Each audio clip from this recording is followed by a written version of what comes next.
Hey everyone, welcome to Wildlife Inspired. I'm your host, Scott Keys. In today's video, I'm going to show you an image I took 5 years ago, and I never shared it, even though it's one of the rarest birds I ever photographed. I'm going to tell you the story behind this image right after this.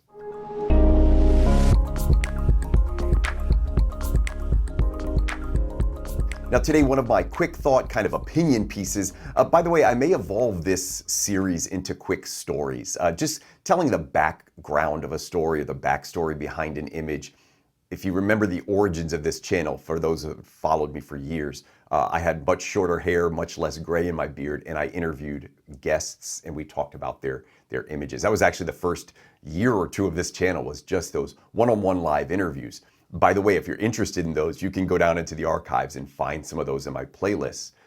Since then, I've evolved a lot more into opinion pieces, and I'd like to get back a little bit more in 2025 and beyond into some storytelling, maybe even bring some guests back on just to talk about wildlife photography. So we'll see what the future holds there.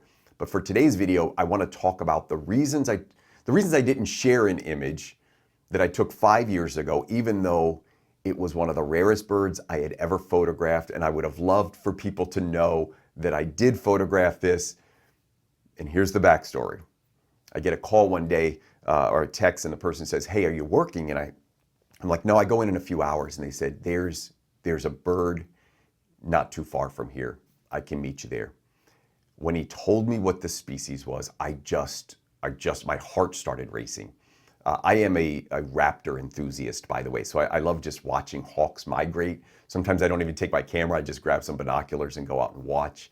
I think it's a really fascinating event. And for some of us, either raptor photographers or for just general bird photographers, even some wildlife people, you may have these holy grails. And for me in the Northeast, there is kind of a holy grail type bird. It's a bird, sometimes you only see it once in a lifetime in the wild. And in this case, it was one of those moments. This truly was kind of a once in a lifetime or once in a decade type of sighting for me in this area. And so my friend said, I can meet you there, but here's the thing. You can't tell anybody about it. And I said, sure. He said something else to me that struck me, and I'll never forget this. And I took it as a compliment. He said, "The reason I'm telling you is you're different than other photographers." And he didn't have to explain what that meant. I knew what he meant. What he meant was, you're not going to tell everybody. You're not going to post it on social media. If you've agreed not to share it, you're not going to share it. And that meant a lot to me. First of all, it meant that he trusted me and my word. And he also knew that I have this feeling around not oversharing information sometimes. Now that is a whole nother video. So we're going to touch on this subject about gatekeeping and sharing locations and all that. More of a dedicated video. I've done some in the past, but more of a dedicated video around that. I will ask you for your comments around this later too, by the way. So, get some thoughts formed for yourself. What are your own personal opinions? And by the way, before I show you the image and tell you what the species is, I do have a belief that people should have opinions and they shouldn't all necessarily be your own, and that it's okay to disagree with people. And to have a civil discourse about disagreements is a lost art in our current society. We love to just go down into comments and rail about how people are wrong without ever really being open-minded and considering that there could be other opinions out there that are different and have as much validity as their own opinion. So just some thoughts around that. But let's get back to this backstory. So I get this phone call. I can remember throwing my dog in the trunk, grabbing my camera and heading out. And when I got to the site, the bird was there, and it was just incredible. Again, part of it is just the experience of it. Part of it is the appreciation of something you don't see every day. Part of it is the appreciation of in this case, just how powerful and majestic this is to see, and the beauty sometimes in nature through that majestic appeal. It was just gorgeous, and the power of this bird was impressive. In the Northeast, we have some of these holy grail type birds. For some of my friends in the Northeast, snowy owl might be considered like a holy grail type bird. We see those pretty regularly each winter along the eastern seaboard. Maybe a little more rare would be something like a great gray owl. That would be a really, really rare appearance in this area. And the bird that I saw was along those lines, just something you generationally might only see a couple times. So I get to the destination and I'm taking all this in and I'm excited. And I'm remembering this promise that I made. Don't share this image. And part of me likes to just think about human behavior, like what is the natural reaction to something like this? And for a lot of people, me included, for some maybe a lot more than me, there's this innate desire to just share. Like we get some exciting news and the first thing we want to do is share it with somebody. We see something neat, we want to share it. Maybe we get bad news, we want to share it.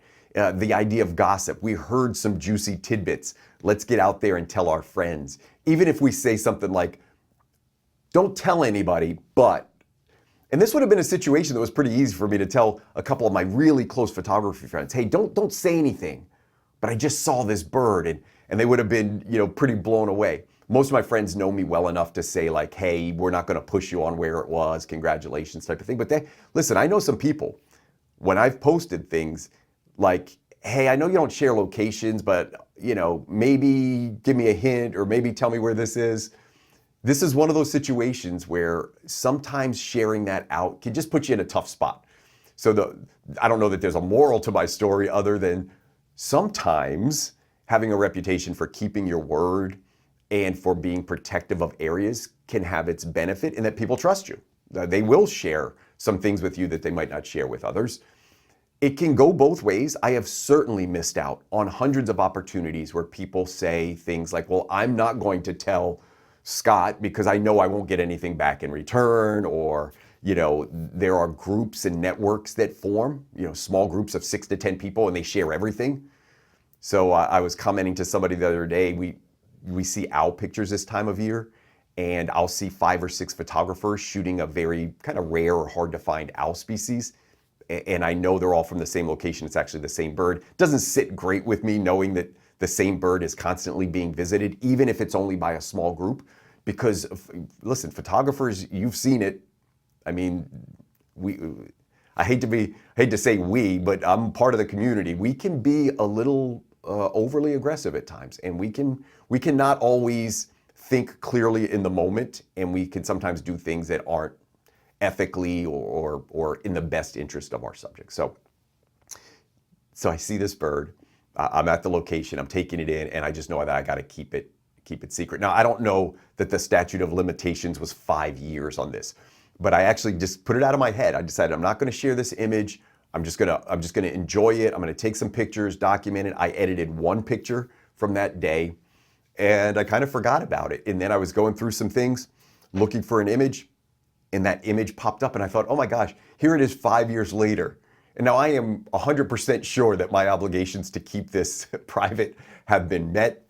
This bird was on private land. That was part of it, the reason to keep it secret. It was also, however, in response to the same species being seen a couple years earlier, where droves of people, due respect to my New Jersey and New York friends, but man, some of you guys will drive miles for an owl, or in this case, a rare raptor, and cars just lined up and down the street photographing one bird that had made its appearance, and the spot had become very well known. So without further ado, I'm going to show you this pretty mediocre photography image, but just the experience was really, really great. And it was one of the only times, in fact, twice I've seen this species. It could actually be the same bird. Over the course of 2 years, I saw this gyrfalcon. Maybe the same bird about 20 miles apart from where I had seen it previously, but likely doing some behavioral hunting. So following flocks of geese that arrived down from the north, and just happened to figure out that this was a pretty good spot to hang out one year. Only hung out for a little while, but I was lucky enough to get an image of this, and more importantly, just lucky enough to experience it. That's my story. That's the image that I didn't share for 5 years. Not the greatest picture I ever took, but the reasons behind not sharing it, what was important to me, and really just to get you thinking. Like, is it the right thing? Is it okay? Listen, sharing this 5 years later is not going to affect my life one way or another. If I had run home and posted this on the computer, likely what would have happened had I run home and shared this image first thing is I would have been inundated with messages and phone calls saying like, where was this? I need to see this. You even hear these stories like, oh, this is a once in a lifetime bird. I've got a couple of these stories to share with you. By the way, not the rarest bird I ever photographed. There's two songbirds that I have photographed that I believe would be considered rare than this. One for sure. One of the few documented photographs from my state in the last decade of a bird. I'll share that another day. I'll tease that one out there. But really just kind of want to know your thoughts. What would you have done in a similar situation? What are your feelings toward this? And we could talk about this idea of gatekeeping a little bit down in the comments if you're curious or you have some ideas around it. Again, we don't all feel the same way about things. Sometimes birders, true birders, feel differently than bird photographers. And everybody has their opinion around this. We'll be respectful down in the comments as always, but you can let me know your thoughts. And that's the video. It's really just a short story. Would like to do more of these in the future. So kind of like the story behind the shot. Would love to have some guests on in the future. I'm thinking when my schedule frees up, if I can free myself of some other full-time obligations and maybe do this a little bit more regularly, I can actually schedule some guests to come on. It's a style that I really, really like. I just like conversational topics and to explore and laugh a little bit and have fun with people. So that's my video for you today. Hopefully you enjoyed it. A couple things. Number one, you got to be subscribed to the channel. It's not all wildlife photography content. I do some photo basics series. So down at the bottom, if you want to peruse my playlist, you'll see some just general terms around photography, what they mean at a very basic level. My goal is to introduce some of these photographic concepts to people just so they have a basic understanding, not to dive deep on the technical perfection of every subject because boy, some of these subjects could take it's a course in college on some of this stuff. So how do we break it down in 10, 15 minutes on YouTube and make you just understand the premise behind it? So Photo Basics is down there if you're curious about that. Got some of these quick thoughts videos if you like the opinion pieces and lots of learning and educational content down there as well. Also give a plug over to my Patreon subscription site. Sometimes I forget to talk about that, but on that site I do a little bit more behind the scenes, really focused on editing, but also take you out in the field. Like I'll take my camera out to a location where I'm currently photographing and show you what I'm thinking, what I'm seeing, and some of the results from that day. So if you haven't subscribed to Patreon, check that out.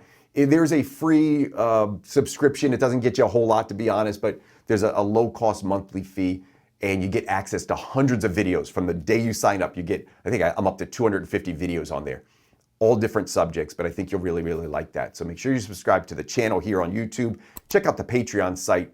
Give it a like on the video. Hit the bell for notifications of future videos. And as always, I hope we can continue to find inspiration in wildlife together.